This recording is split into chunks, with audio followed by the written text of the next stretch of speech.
Automobile sales has been going into negative for past few months, and we have seen high inventory being piled up at the dealership. That's why we are here in Alwar to talk to one of the leading automobile dealers, Mr. Nikunj Sanghi, Managing Director of JS Fourwheels. Hello and welcome to ET Auto. How are you, sir?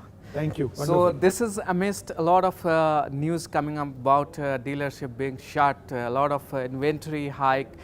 How is the Josh in automobile dealership right now in India? So obviously the Josh is not very high, but I think dealers have gone through this pain before.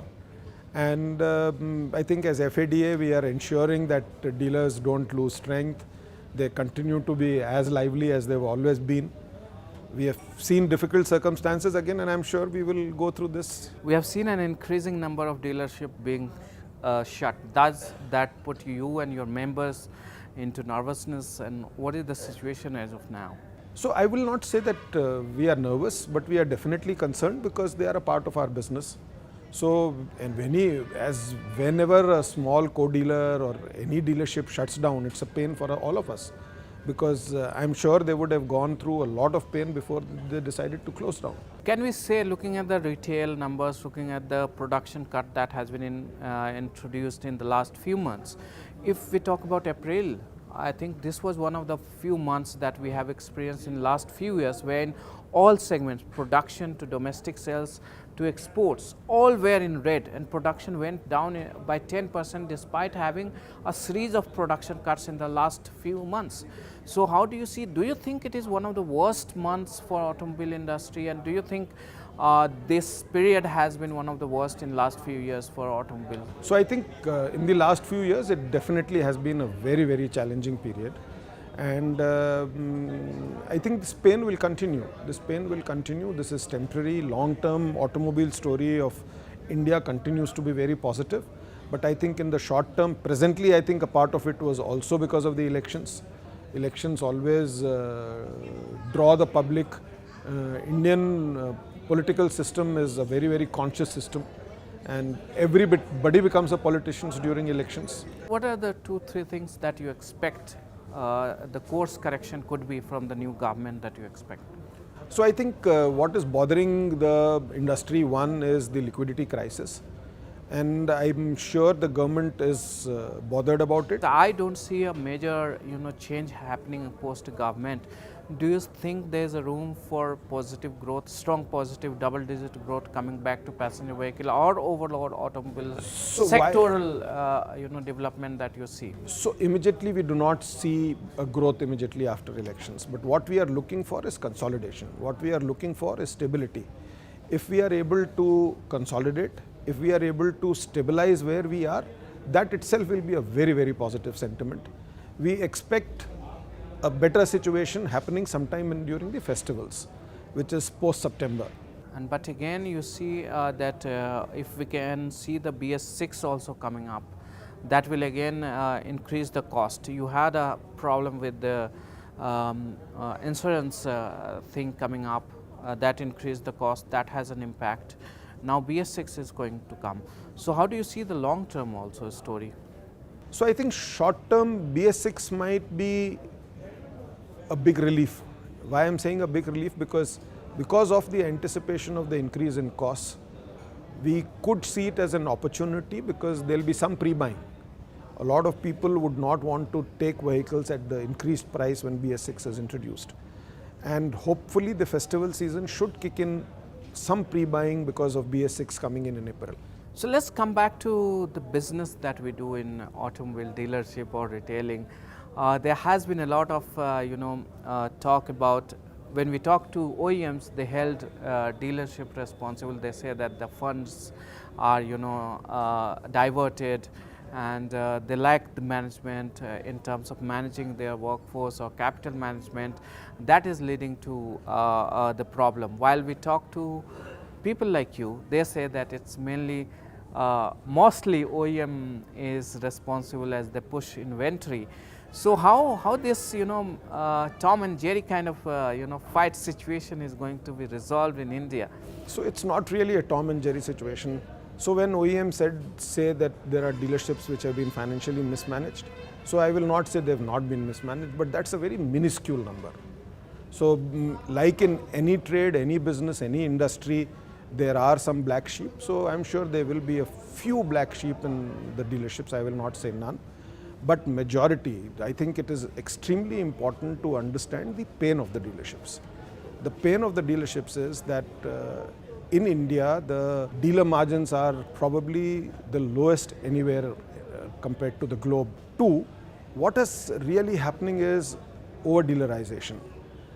Every manufacturer is looking at market shares, and because of market shares and the willingness to be as near the customers, the number of dealerships are increasing not by the day, by the hour.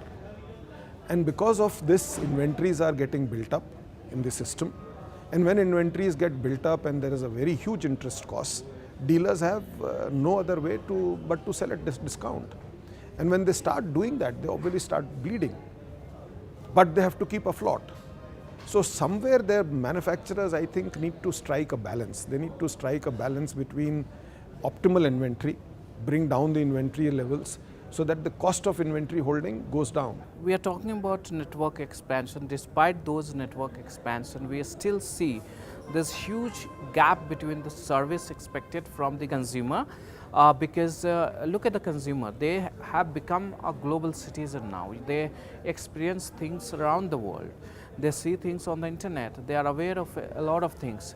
So how this gap is going to be filled if you concentrate in one area or one region, or what is the way out? How can you reach your customers more easily? Increasing the number of dealerships is not the solution. The solution is to have healthy dealerships which will not take shortcuts, and it's only healthy dealerships which will be able to service customers. What's sickening the dealer? What are the 2-3 key reasons that you see that is sickening the Indian dealer? See, there are a number of revenue streams which a dealer used to have. It used to be lubricant, it used to be accessories, it used to be payouts from finance companies and insurance companies. Of late, I think all these revenue streams are either drying down or are now controlled by OEMs.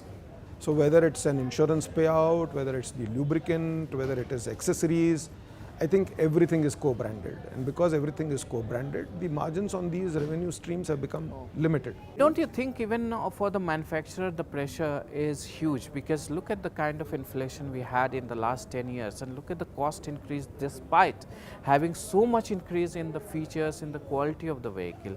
So how are they managing that?